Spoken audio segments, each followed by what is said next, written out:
বৃহস্পতিবার বিকেলে ভবানীপুর ব্রিজ মোড়ে টিকিট বিক্রেতা ইসারুল হকের কাছ থেকে 150 টাকা দিয়ে 25 সেম ডিয়ার লটারি টিকিট কাটেন মুন্না।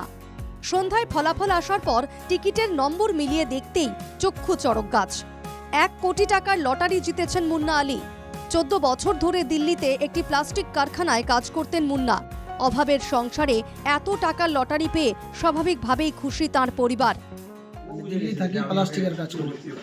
কত বছর ধরে বাইরে থাকতেন? 14 বছর। কাজে লাগাবো।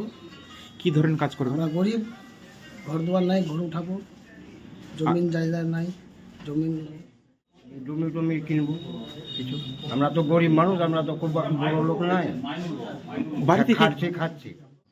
এখন মোটামুটি 5:30টার দিকে এসেছিল, লাস্টের সময় একদম।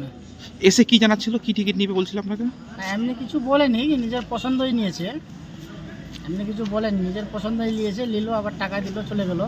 কত টাকা দিয়ে টিকিট নিয়েছিল? 510 টাকার টিকিট নিয়েছিল। যেটা টিকিট লেগেছে সেটা কত সেম টিকিট ছিল? 25 সেমে আছে, 150 টাকা। লটারিতে 1 কোটি টাকা পেয়ে এখন নিরাপত্তার অভাব বোধ করছেন মুন্না ও তাঁর পরিবার। ফলে নিরাপত্তা পেতে হরিশ্চন্দ্রপুর থানার দ্বারস্থ হয়েছেন মুন্না। আমার লেগেছে 1 কোটি টাকা লেগে গেছে, তার জন্য আমি তার বাড়িতে গেলাম, গিয়ে সেখানে তাকে আশ্বস্ত করলাম, নিশ্চিন্ত করলাম ওকে। এবং পরবর্তীতে আমাদের যে হরিশ্চন্দ্রপুর থানার যে আইসি সাহেব, ওনাকে ফোন করলাম। উনি আবার আমাদের ওখানে গিয়ে প্রোটেকশন পাঠালেন, প্রোটেকশনের মাধ্যমে গাড়িতে তুলে নিয়ে আসলেন। সংসারে সচ্ছলতা আনতে মাঝে মধ্যেই লটারির টিকিট কাটেন মুন্না।